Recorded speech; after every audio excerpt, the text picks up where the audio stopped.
Hello, hello, hello, and welcome to the Rag Company podcast. We've got a special detox cast. Yes, we do. With so Anthony and I are here, Dane's in the back, and we've got the Sandman, Mr. Jason Killmer here. We've got Kenny Welch of Kenny's Hot Rods, and Dana Welch, Kenny's beautiful wife. And one thing that you probably, maybe you don't know who Jason is, or maybe you do know who Jason is, but Jason has worked on a ton of Kenny's projects, some of the most beautiful roadsters in the, I dare say, world, courtesy of you. Yeah. And Jason has made them shiny and pretty. Jason does do that. He's good at his job.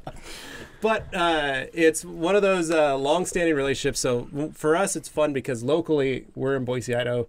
You guys live here in Boise, Idaho. Jason's from Seattle, and he actually comes and spends weeks crashing on your couch. He's got his own room. He's got his own room upstairs. We take care of him when he comes here. He's got his own room upstairs. But, yeah, Jason's a great guy, and we enjoy having him when he comes down to the shop and hanging out with my wife and I and the crew and everything. So, yeah, good to do. Yeah, definitely. Nice. So how long have you guys been doing projects together? We met through Sean, who we're going to see tomorrow. Sean was working on 37, did all the body work, got all the lines straight. And then Kenny called me up and said, "Hey, dude, I need you to wet sand and buff it." I'm like, "I'm having a baby. I don't think that's possible." Well, fast forward a year, the project... I don't think it's possible that you're having a baby. Yeah, well, no, me. It's kind of one of those wild things. So fast forward a year, and through some circumstances, the car was on hold for a while, which was... It turned out probably the way it was supposed to go. It was for the best. Yeah. And that's how these cars go. I mean, tons of hours, a lot of dollar bills. Yeah. And it happens that way. So. And you got to have some talented people. Yeah. And me, I'm not a sand and polish guy at all. Yeah. I mean, he can sand and he can paint. I ruin things. Yeah. But having Jason come in was, Sean actually, like I said, turned us onto one another. And it was like, hey, you got to get one wing here, as his nickname is. So, and it's just been a good thing ever since. Yeah. So, we had a lot of fun. It was a lot of fun. It was fun. Yeah. Some late nights, some crazy nights. Some challenges, but we got through it. But it was good. It was good. So most of these are that you guys work on, like the 37 we're talking about, was a Riddler contender. Correct. That was a grade 8 car. It's a 37 Ford Deluxe is what we called it. We built it for Dan Wather out of Rio Linda, California. And it was a big to do. Yes, I mean, we made the grade 8 with it. Didn't win, but made the grade 8. And then following year, we won America's Most Beautiful Street Rod through the Good Guys Association. Yeah. And like I said, if it wasn't for Jason's help doing that, we probably wouldn't have went as far as we did with the thing. Yeah. So how many hours, not counting Jason's hours, do you think were in that car? Oh, I can't imagine. I honestly couldn't tell you. It was 11 years of my life. We've got 6 full years of build time, and that's between 2 and 3 guys. And towards the end, I mean, when these guys were sand and polishing, I mean, Jason had a crew. There was 4 or 5 guys in there with him. Yeah. We were going 18, 20 hours a day. So, how many hours did you have just finishing it? You think? Well, I came in and started it, make sure the guys were on the same page. Yeah. They had never done a car to that level, and once the car's painted, we can't go backwards. Yeah. There's not enough time, there's not enough hours in the day. We need to get the body on the chassis. So that was the goal for 3 weeks, was getting the body on the chassis. And then the guys, I left, it was Christmas, I left, and then I came back to, finish it up. But the guys, make sure everybody was on the same page. And that's the important thing, is making sure everyone's on the same page. Yeah. Is what was neat for me to watch as the business owner. I mean, I'm the one that painted the car. But to watch Jason not only do the work, but to watch him oversee and train and teach my guys different techniques and stuff was just... it was awe-inspiring to watch that. Yeah. I mean, and the guy just goes like a madman nonstop. But yeah, like you said, we were kind of going with it, and it was like this is a different level, and we need help. And I mean, I've got tons of pictures of this guy laying on his back, wet sanding. I mean, just for days. And I've got a picture of him up on the roof with looks like a grinder, getting ready to get after my 7-8 coats of clears. So, but it was fascinating to see the whole thing orchestrate and come back together back there, because I think at different times there was probably 4 to 5 guys that were probably back there with you, and he's not only doing it, but he's showing them how to do it, which was awesome. And kept telling me, Kenny, get in here. It's like, nope, that's not me, because I will burn an edge. Yeah. So you guys met through Sean, and so how many other cars did you do before you started working with Danny? That was the first with one. Kenny there? That was our first venture together. I mean, that one together, but on your own, how many Riddlers before that? Yeah, 4. had you done? 4? 4 at that time. So you were kind of an old hand. He's the man. I knew what it needed to look like. Yeah. And then that's the whole goal is you do a car like that, and your goal is to either win it or be a contender. Well, you know what the judges are looking for. Yeah, it's a whole nother level. For some of our audience, if you like, some of our audience are just detailers in their shop working. A lot of guys have never competed or done a car to that level. They've gotten a car polished for an afternoon car show in the park, and they're like, "Yeah, I'll do it for you, buddy. $200 or $400 or whatever." And then they throw a ceramic coating or something on it to add that shine. Yeah. Because that's how they. That's how you compete at that level. That's how they think. That's how they think, yeah. Yeah, but you and I, when we had lunch in Florida, you were telling me the judges know. Mm-hmm. They're able to see if a car has been coated or... Oh, yeah. They're not using. You're not using a certain type of... I mean, you're using the day before... How do they... The show, we talked to the judge, and he was telling us some of the ins and outs. And we talked to him after, and he's like, yeah, we'll show you some of the flaws that we saw. And we didn't even see them. I mean, there are some that were more of, how would you word it? More personal preferences. They weren't necessarily flaws. That's how Kenny built the car. Yeah. But they saw it a little bit different light. Like a matter of opinion or something like that. Yeah, we ran into some opinions. Definitely a matter of opinion. But I think to make light of the situation, I mean, I understand cutting and polishing and this and that, even though it's not my thing. But I never even myself understood it to this level. I mean, this is the first Riddler contender car we built, and maybe we'll build another, maybe we won't. I don't know. Yeah. But seeing what he did and the where he started and how he got to what he got to it was mind-boggling to me, because that's just not my cup of tea. I'm more of the fabricator guy, even though I was the painter for years.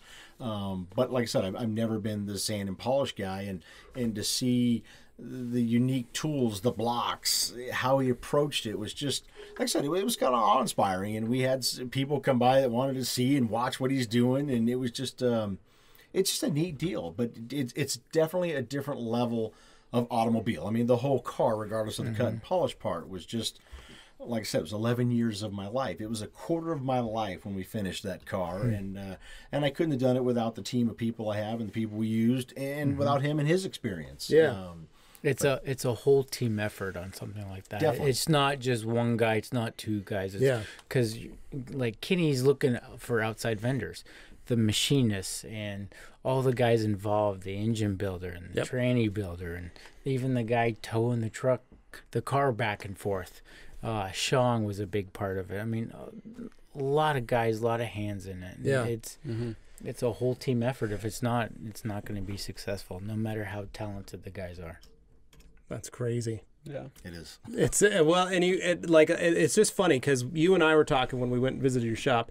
One of the things that people don't seem to understand is how much work literally goes into these cars. They go to the car show on a Saturday at the, they go to the Boise Roadster Show or Portland Roadster Show, or is it the LA one? What's that one called? Grand National. Grand National starts the circuit, right? In January. Yeah. Grand so National. People just go and they check them out, and some people go, "Oh, I like that one. That's a pretty color." Or I like that one. Or "Oh, that's cool that they did that." Or look at what they did here. There's only the ones that are into it are going to notice those little details. And you've got that unibody pickup that you're working on right now. that Ford unibody, and you stretched the doors, you stretched the cab, right? Made the doors bigger, and it's funny that you were saying people walk in and go, "Why do the doors look like that?" Like they didn't see that, you know, that proportion, and that's almost a mark that is the mark of a great builder or a great designer, that you wouldn't notice those things. And that's one thing we strive to do at KRS. We try and build something that is iconic. Like we look at our 37, and I look at it as it's 20 years from now, it's still going to be a bitchin' 37. It's not dated. I mean, there is things, and I don't care what you build, they're that way. But we try and always, I want you to ask somebody yourself, Google it, whatever, to realize that something's been changed. I'm not a big believer in just, you know, let's just chop a top 10 inches and you know it's chopped. There's nothing wrong with that. That's cool. But we always try and just tweak things a little bit more subtle to where you have to look at it. And that's where people are, when they saw the unibody, it's like, hey, man, what's up with the air conditioning of the 3-inch slot in the door? Yeah. And it just happened to get pictured because we weren't done doing the doors yet, because we're going to finish manipulating the cab around.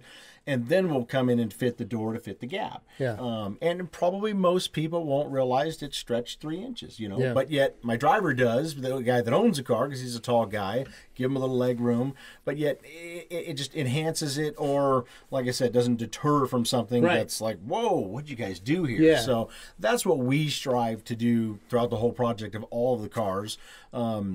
And that was one thing that was neat about, like at the Boise Roadshow show, you mentioned that. We had our Hudson project there. Yeah, which was in bare metal. Yeah. And it's interesting to see people get to see something like that. But then how many people came up and asked all of my crew, is this thing going to be here next year done? Yeah. So I'm looking forward to next year to see what people realize. Yeah. Hey, man, I remember that, and whoa, you guys changed that, or this is how it ended up being. So it's a neat industry. It's really a cool. Well, cool and it's there's, like you're saying, there's so many facets of every single person. The machinist, the driver, the builders, the fabricators, the painters. I mean, everything, even up to that level of finish. There's guys don't understand. Folks don't understand how many. Well, you hear numbers thrown out. Oh, it's a $500,000 car. It's $1 million car. It's this, and they're like, what? that old thing? That doesn't. You can't do that. And you're like, it's the man hours. It's the absolute labor that has been involved. At 37, 11 years. Well, also cars morph too into monsters. I mean, the 37 was never meant to be a Riddler contender. Right. Dan just wanted to build as a driver. Right. Yeah. But even myself, as a business owner, I mean, coming back to Jason again. I mean, and Jason and I talked about it with Dan. We probably could have spent another couple hundred hours on cutting and polishing. And I don't know how many hundreds of hours we already spent. And I myself never realized the in-depth of a cut and polish until Jason got there. It was just like, wow, this is another whole level, which we knew the whole car was. But it's just interesting, the whole, like I said, the gamma of everything that's there, of what it takes to get to something to that level. And it is definitely a team effort. I mean, if you don't have the right people in your back pocket working with you, man, it can be a mess. Oh, I can't even imagine. Anthony, you've been quiet this whole time. No, I am sorry. You want to say anything? End of the day, for a lot of people that don't know this, we're actually filming this podcast after hours. We are later in the day here, probably 6:30 o'clock right now. It's almost 7. Almost 7. Yeah, so it's coming on my bedtime. Well, and what's funny about Anthony is you've said this yourself. You are an import guy. Yeah. And he is that next generation that you speak about, where it's the hot rod industry is a very different industry. There's guys that just that are coming up in this that just don't know the cars, don't know the types of cars, don't know the names of the cars, and that's not anything to you. That's just your interest. That's just a lot of my generation. I mean, a lot of people that are my age are growing up with what we know, and what our dads know. So like I know like the older Nissan Z's and things like that, like things that back in the 80s that were, I guess, my parents the imports of that era, and then going into the early 90s and all of that, and then coming out to where we're in the 2000s. And so when I was in high school, there was all the cars coming out when I was in high school, and those were like the cream of the crop. That was all these turboed cars started coming out of the factory, these little import cars, I guess you can say. And so Fast and Furious came out, and so that that obviously helped push a lot of these things. So that's kind of what I grew up in and kind of what I was surrounded by growing up. But you guys are part of a different generation, going beyond that. I mean, Levi's only got 10 years on me, less than 10 years, but because of what your dad was into, got you into the older cars, and you were already into the older cars, and you had old Cadillacs, and you had all sorts of cool stuff. And so it's just a different generational thing. But I still notice the time it takes and the amount of work that goes into these cool cars that I see. You know, if I see something with a crazy custom paint job, or if I see something that's been wet sanded beautifully to where it's, you know, a perfect finish. Well, yeah, you've started learning. Like, you know, like you were always a person that knew you liked clean, shiny things. Yeah, you liked cars nice.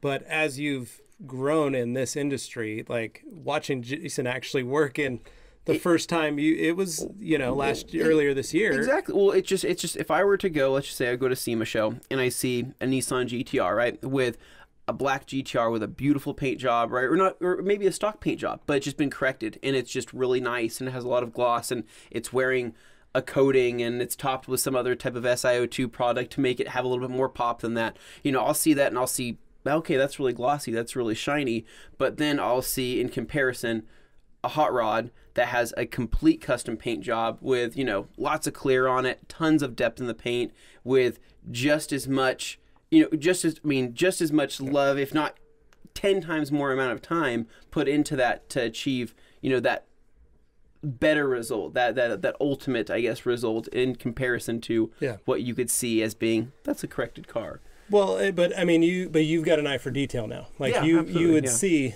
the level of stuff. So I liked your point about so when you said you guys started your shop, you guys in California, you were working on 30s and 40s cars. Correct. Yep. And then now it's moved towards. It's progressed. Now we're 60s and 70s. But like back to you, Anthony. I mean, at the end of the day, we can all sit around this table, and what brings us together is cars. Yeah, exactly. We're old, and I can appreciate it. I appreciate anything with wheels out there. I'm not a tuner guy, but I can appreciate what's going on there. Yeah. And I think you have to be open to it because we do get a lot of ideas from mini truck guys or whatever, you know, and that's what's cool about it. But at the end of the day, we're just all crazy car people, and we like doing what we're doing, you know, and that's what's neat about it. But it's bizarre. I've been doing this now 28 years officially, how it has just progressed and morphed into something totally different, you know, and we have to stay up with the times, even as hot rod builders versus tuner guys or truck guys, but it's a neat culture to be involved in, automobiles. Oh yeah, yeah, absolutely. I mean, to your point there, I mean, we're all car people. The second a car turns on and it's got an awesome exhaust and it's got a killer note, right? Everybody is turning their head. You know, that's a car person. When you turn your head and say, "What's that?" Right? That's how you know, and that's kind of what brings people together, because you look around and say, "Oh, you're also looking. Okay, we're all on the same page." So, well, then this is what's so cool about guys like you yourself and Jason is that you guys get to see it all. You know, I mean, as detailers, as sanding polish guys. I mean, you're working on Ferraris, you're working on Lincolns, you're working on hot rods. I mean, it's just it's neat. And like I said, I myself, I can appreciate it all, and I hope to try and instill something into somebody younger, because it needs to continue to be what it's doing and just go. Yeah. Oh yeah. Absolutely. No, and Jason, you were telling me the first time for you when you were learning, that was because of cars. You were working on your truck, high school. Yeah. See, I had a 73 Chevy pickup. Yeah. There's actually a picture of me when I was 4 years old buffing my dad's car by hand. Yeah. With, and it was a green Granada. Ford Granada. Nice. And there's a picture of me, 4 years old. So I had it from the very youngest of ages. And I just had fun with it. And Must it was shiny paint. I have to say, he just like looking at himself. That's his whole. Right. It's the only reason he does Kenny said he this. was flying. I'm flying someone in. Yeah. To buff and cut and polish his car. Like, it's already. It shiny. already looks good. Yeah. Like, what we're flying someone in. He's saying, I was like, this is ridiculous. It's like, no, we're gonna make it shiny. I saw the car, and then I saw the car after, and I was like, that's stupid. Like, I didn't think that was even possible. I mean, as a girl, you see a shiny car, it's a shiny car, and then you see it all finished. I'm like, literally smooth as glass, like perfection. Fall into the paint. Yeah, it was insane. So then I was like, okay, that's why we flew Jason in to work on the car. It's funny because we were talking today about one color on a factory car, the same color on a hot rod. You sand it, you do it really starts in the body work. Yeah. But it changes the color. Yeah. And it's the weirdest, it's the strangest thing, but it does actually change how the color reflects. I did that to my minivan. My wife was very confused when I was out there. She was like, "What are you doing?" I'm like, "I'm going to go work on the van." And I was out in my garage wet sanding it and wet sanding some spots because I bought it used. But it was out there, and I'm out there working on it, and I'm compounding some spots and polishing. I'm getting it done. And she was like, "Come!" She came out, and I had one panel where I had hit with some 3000, and it was just dry. And she came. She was like, "Oh my gosh, what did you do?" It's a black van. She was like, "What did you do to my car?" I was like, "Don't worry, I'm gonna make it better. Don't worry." Well, but she was like, "It's already shiny. What is wrong with him?" Like, we it's started not dating, shiny enough. in the 10th grade, and if I wanted to see him at all, I had to put on some sweats and go wet sand a vehicle, literally. Yeah.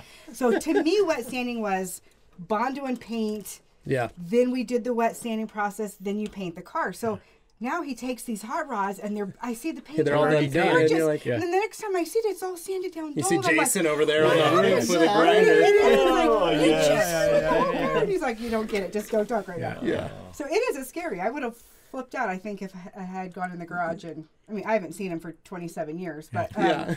I It's the think first time she's got to see him. Yeah. Welcome, everybody. Thanks to the ride company. That's We what I'm get not to see my wife. Yeah. No, but yeah, it's weird. I don't think anybody really. I mean, the average person has no idea what really goes into making a vehicle shine like that. Well, and and even to that level, we were saying that like most, the lowest guy on the totem pole in a body shop is the wet sander. The highest detailer that can charge quite a bit is a wet sand. So it's a very odd, I don't know, play on that where guys, but at the same time, it's all focused into that level of. But if you go back to the details on the 37, most people don't know there's curved glass, and they built the quarters and the door frames around the glass. Yeah. Yeah, it was a big to do, but it just. But like I said, what Jason does. I mean, it's just a different level of details, sanding and polishing. People ask, I don't know, there's probably 500 to 700 hours, and we probably could have spent another 200 or 300 wet sanding the thing, getting ready to polish it. I mean, it baffles me. Like I said, even to me this day, it's not a dude coming in for 6 hours and I got that hot rod all ready to go. Kenny, take it out. Exactly. I mean, there is. There are guys. Yeah, there are guys. I think you stayed a week that first week. I did. And you guys, I did. It was 20-hour days. They were 20-hour days. I worked the guys for about 12 to 14 hours. They were mentally done. We knew we had a long haul, so I knew on the first day I came in, I said, "Okay, Kenny, let me just watch the guys. I'll put you here, you here, you here." And there was a method to my madness. Just in case if something went wrong, we had a backup plan. Yeah. So because it was December and the show's in March, and it's got to get all assembled, and you still had upholstery. There's still stuff to do. The car wasn't the whole car. finished. There was still stuff that needed done. There was a lot. I mean, we were ahead of schedule compared to what most Riddler cars are, but still, it was still a nail biter. For sure. I couldn't even imagine. Yeah. So Kenny, when you're laying down the clear, right? When you're putting all this clear on, you're obviously, for the people that are maybe curious, are you laying enough to compensate for what he's taking off? Oh yeah. Yeah. I mean, like, and are you? Takes a lot off. And so I mean, like, what is your process? Are you like, because people go in terms of coats, right? I mean, that's what most people say. They go like, how many coats of clear do you got on that thing? Like, realistically, what do you give me? People? When I start talking about that car, I talk about gallons. Yeah. Okay. I mean gallons. So gallons literally. of clear. And once again, for me, since I'm not a sand and polish guy, I always, as I learned painting over the years, I tried to get it as perfect as I could get, the sheen, the flat, without having to cut and polish, because I couldn't do it. Yeah. But I knew when we got to this level, I mean, and I've talked to Sean, obviously, and him, I mean, it was like, you got to stack this up. So, I mean, it was literally gallons of clear of PPG 2021, which this stuff is like molasses syrup. Yeah. But yet I watch him sand gallons of it back Yeah, off. like- You're like, that was money, dude. Out of me. I mean, to see this guy take a block with 400 grit paper, and mind you, this thing is pretty flat. I mean, I can lay a page on out pretty darn flat, and just see him go at it with 4, 6, 8. I'm like, when are we gonna stop? You know, I mean, it's just like, man, 80% of it's got to be on the ground, which was expensive, and that's what it takes to give him the protection that he needs, you know. And we did. We had a couple blow-throughs. I mean, we had some areas on corners and stuff because you're trying to get every nook and cranny just flat as you can be where it happened. And we'd fix it and we'd repair it, and they'd take care of it and do their thing. But like I said, once again, even as me, as a 28-year business owner, it was even a different level for me. Well, and in most the extreme of it. Yeah, and most people don't understand. Like, we're talking door jams, we're talking firewall, everything, we're talking under the floor. under the floor. Yeah. I mean, I got Like- pictures of Jason for days laying on his back, wet sanding, just covered. I mean, these guys would have the old John McEnroe, you know, armrest sweatbands on because, I mean, water's running everywhere. I mean, it was just a brutal mess to do it to that extreme. I mean, and you know, like I said, once again, myself, I didn't have a clue that it was that much, and we could have spent probably another couple hundred hours on some areas and stuff on the entire project. But it's a labor of love, and it's a different thing, which is, but it's also an given the time experience, people. too. You got to have for- because like I said, you won't put a buffer. Jason's you can do this. You are not putting a buffer in my hand because that edge will be gone. You know, and to this day I still swear to that. And Jason, we could fix you. And no, I'm fine. I'll fly him in, let him do his thing, and go for it. It really starts with a great owner, though. And Dan is, I mean, I've been around the block, and Dan is one of the best. You never know it. He's just a great guy. That's and awesome. it starts with that, and it starts with a lot of money. Yeah. A lot of money. It is. Being somebody that we can deal with, and then having the money to back it up. Yeah.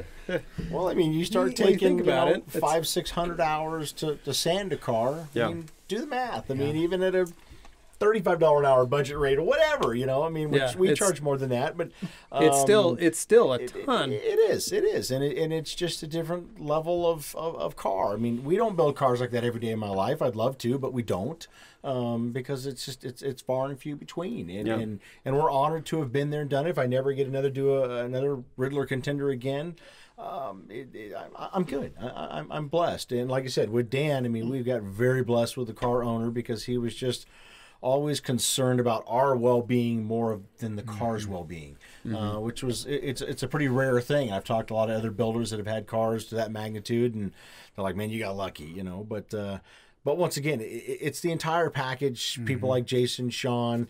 I mean, even the support of my wife, you guys, what you do for us. It's the whole package to make something come together, whether it's on a lower end scale or a multi-million-dollar scale. So I can't even imagine. Seriously, can't imagine the number of hours, or the look on your face, or the owner's face, or anybody watching Jason get into the 400 get grid. into it, yeah, Literally 400 grid. After he's like, I literally laid that perfect, and now you destroyed it all. There's always a little bit of you know, when you took the grinder to the Yeah, roof yeah, with yeah, like yeah, the yeah, 400 yeah. DA pad, he's Yeah. like, we need to cut it down a little quicker and get to the program here. I'm like, holy smokes, what's this guy doing? Yeah. You know, and it was fun. I remember when we went to dinner with Dan, though, and he said, we're not just building a hot rod, we're building friendships. Yeah. He loved seeing that out of his build, all of these relationships came about. And he would talk about it, and it was kind of like, who are you? You're like the most amazing person. But he would say that. Yeah. Not just building a hot rod, we're building friendships. And And well, you think myself. so it was you and your team. How many guys worked for you Well, on that? we that had one? there were some people that came and went. We brought in some temporary people to help even Jason.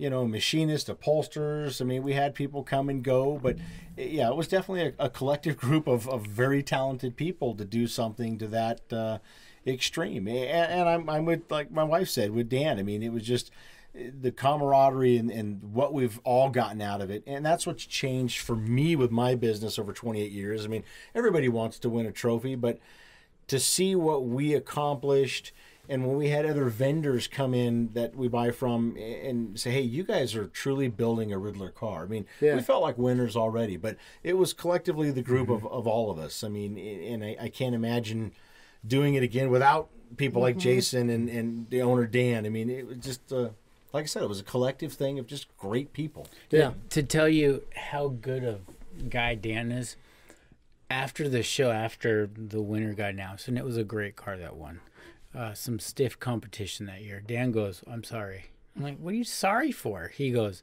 I didn't give you another Riddler win. I'm like, Dan, don't even worry about it. It's no big deal. But he really felt bad. Yeah. You know, and that's just the type of guy he was. And he is. He's just a phenomenal guy. Well, he took it personal for everyone. Yeah, he did. He It was did. like, oh, my car didn't win. Yeah, he It was, felt... oh, guys. yeah. We worked so hard. Which is really rare in someone that you know. He Well, was, it was neat amazing. at the show. I mean, I myself, I did a lot of little TV interviews and stuff, which was crazy for me because I don't do that stuff, but we did. And you could see Dan sit back and appreciate the accolades of what it's doing. And that's for him. I mean, that's what it's all about. I mean, if the car was here and you were standing here and you'd be like, man, this thing would be cool to drive, he'd throw you He the would keys. literally Right. say, I kid you "Go not. drive the car. And go take it your for a ride drive. first, Yeah. babe." And that's how it is. I mean, when we came back from Detroit, I think like the next weekend, we had the Boise Roadshow show, and it was sprinkling outside. And mind you, this thing just came off of the Grade 8. And Dan had to fly home, and he says, you be sure and let all your boys go out and do some burnouts in the parking lot. And we did. And it was raining.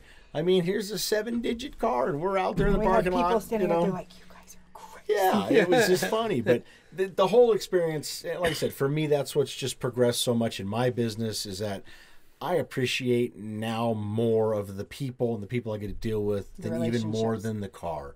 I mean, the car is still what it's all about at the end of the day, but, you know, a trophy is a trophy, but the friendships with Jason, what we've acquired, I mean, we're going to be lifelong friends.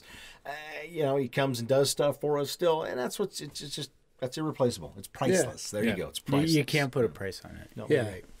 No, that's Well, true. somehow you can't. Cause Yeah, some I guess some of those customers I mean, you say did that, have to, you know? you did have I'm to done. pay him, right? He didn't just come up for free. He just works for food, right? Well, yeah, you're right. You would, but coffee and food, Yeah, your wife's like, you can't just be gone for a month. Yeah, I can't. There has to be So some you know, financial but they're paying me benefit. in sandwiches. Yeah, we're saving money, kind of. Not really. Room and board was free. Yeah, so it was yeah, good. room and board, that was the discount. Yeah, yeah. But this little skinny guy lead us out of house and home, though, man. That All the adds time. to the bill quite a bit, and the Dutch brothers too. It was Yeah, easy for Dutch me. I mean, brothers. when they're gone 20 hours a day, they're not eating where Yeah, that's true, huh? Yeah. Well, you made plenty of food runs, though, Yeah, for I did. us. yeah, Big we food did. runs. Many of them. Many of It's them. neat. It's just, like I said, the experience, it's priceless. Yeah. And there's good days and bad days. I mean, the time I blew the paint off the wheel, Kenny was not happy. Nice. Yeah, Nice. I remember that. I remember He was that. telling us about that today. He was Yeah. He's saying got his old that. eyeball down there looking at it, It's doing hitting me in something. the He says, eye, I'm I got something's weird, Kenny. And I'm like, you're blowing the paint off of it, you know? And We it's one of those fixed things, it. you know, and yeah, you know, I mean, I'm not going to say tempers get hot, but I mean, we're exhausted. But we all pull together. It pressures, we rally together and we fix it. And we've got some crazy stories. yeah. I mean, you know, Yeah. I got this guy, we got some pictures. We wanted to take all the little rubber titties off the tire because we wanted it to look like it was driven already, and we threw it on the machine, and he's got his buffer with a piece of 36 grit on it, Just grinding the just tire. polishing the tires, and it didn't work. So then one of my other guys brought in his wife's Mustang, and we strapped on the tires. We're doing burnouts in the parking lot. At 2 in the morning, we're doing I mean, it burnouts. just- and for me, I mean, I don't know if other shops or other people get to deal with this cool stuff, but it was just, like I said, it just, that's what it's all about. The fun, the good times. And like I said, back to Dan, and, you know, the owner, he was always concerned that we just, you know, you guys got to have fun doing this. Yeah. And we did. It was just a blast. And Jason's come out with some other projects, the Black 32 and stuff. And it's just always a good time at KRS. We have fun. So it's just, yeah, it's good. So the upcoming projects that you have, you've got the Coyote. We've got the Mustang we're doing, which the 32 belongs, the Mustang, the same owners, which it's got the Coyote motor in it. It makes almost 1,100 horsepower, pro touring deal. Jason will be back out to do some polishing on that with Sean for sure.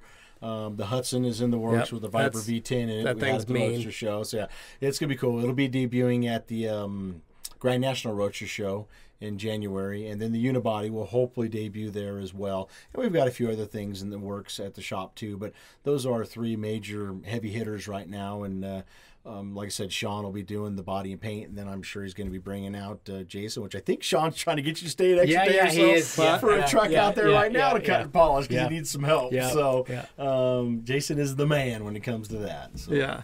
Well, he is talking about moving here, so that'll just make everybody's lives easier, That would right? make everybody's life. Mine it will for sure. Yeah. I know that. I'll keep Sean on track. Yeah. Yep.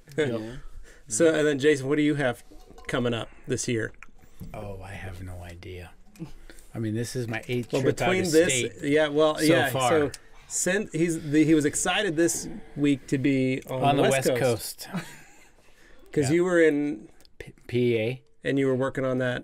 collection. Yeah. Yeah, we started on it. I'm going to go fly back out there in June. Then I go to New York with you guys. Yep. Do the Rupes thing. So just a lot of stuff, a lot of cool stuff. I just having fun, just like I always have. Hammer down, and it is what it is. That speaks volumes for who you are, though, man. I mean, you just people want you, and you're in demand, and you're, like I said, it was neat to watch you not only do what you do, but how you treated my guys and worked with my guys and explained things to me. And like I said, that's it's Greek to me, but I love it, man. It's neat to watch you do your thing, definitely. Yeah, it's a lot of fun, especially like the guys we had. They had never done a car to that level. It was they got to learn. They got to learn at least experience and hone their skills. We're throwing them in the lion's den. We're giving them the highest caliber car. It's like, okay, guys, we have to have it done yesterday, and it's got to be perfect. We can't make mistakes. Yeah. So I would give them simple tasks to do, and then I would watch them and made sure that they were on par, and they did a great job. They did. I mean, we're talking 3 very different guys, different personalities. Not bad, but very different personalities, different backgrounds. So there was that little dynamic too, which always makes it interesting. So. But we pulled together. We pulled together. It was a group effort, and we got it done, and the car looked good. We actually had the least amount of flaws in the whole car than all the other cars, I think, right? Yeah. Wow. So it's a little political, but that's okay. The owner was happy. We were happy. The car got done, and that's all you can ask for, whether you get a trophy or win the top award or not. Yeah, if anybody, we'll probably add a picture of the car so everybody can kind of get an idea of what we're talking about, for one. Yeah. But, man, I just really appreciate you guys being here and doing this. And, Kenny, give us you got a website? You got pictures of the cars people can check out? You can check us out on our website, which is www.kennysrodshop.com. We're on Facebook, Kenny's Rod Shop, Instagram. It's, KRS_Idaho. He's an avid poster on Facebook. We try and stay on top of that. So if anybody's in the area and they want to come by and check us out, we're there Tuesday to Friday, 7 to 6. We love giving the nickel tour of the shop and showing people what's going on. Obviously, we're busy, but it's a neat hobby, and we're trying to just keep it going and pass it on to the next generations and build some cool stuff and have a good time doing it. You guys work 410s, which I think is amazing. Yeah, my guys work 410s. Yeah, I don't. You don't. I'm just saying your guy. But for some of those guys that are working shops or running shops, I think a lot of guys seem to forget that that's a possibility, because that gives you guys, your team, 3 days off. It's worked really good. We made the change, and it's where we noticed it was a traffic pattern. From doing the 8 to 5, guys would almost leave early enough because of traffic. So the 7 to 6 thing, it seems like we're more productive, definitely. And they do. We work, like I said, Tuesday to Friday, so they're off Mondays. So normally the guys are doing the running around and doing things on Monday, which is great because most of the public is at work. So for them, it's definitely a good thing. For me, I'm there 6 days a week still, and I love it. It's the passion of what it is, and it's good. Yeah, but it gets you guys, at least, I think about it, and if I did a shop again, that's what I would do, just because that, like you said, it just works. It does for those guys, especially like winters around here where it's dark in the morning and dark at night. So it's good. It's a good rhythm for it, and I value my guys tremendously. And it gives them that time off to not, I think they can focus better. maybe. I'm with you. Yep, definitely. On that. So, Jason, what do you got going on? How people find you? Facebook, Just Instagram, Facebook. Jason Killmer. Yeah, talk to my wife or talk to Andy, and they'll know where I'm at somewhere in the country. He's everywhere. Yeah. They book my flights and all that good stuff. Between those two, they've got it going on. So Yeah. I just go where they tell me to go, and that's. Yeah, We'll look for Jason at your local airport. Exactly. You might find him. Get him some Dutch Brothers. It's pretty bad when you go to SeaTac and the gal at the coffee stand knows who you are. It's Wow. you're like, She's like, "Do you work back. here? Wait, where are you going Yeah, now? do you work I here?" have no idea where my ticket says. Well, that's awesome, good. guys. Well, I think that's as gonna always, wrap up. wrap up.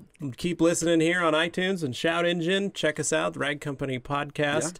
And if you're watching on YouTube, make sure you like, share, and subscribe to the channel. Leave a comment below. And as always, we'll thanks catch you for in the next listening. one. We'll see you guys. All right, thanks, guys.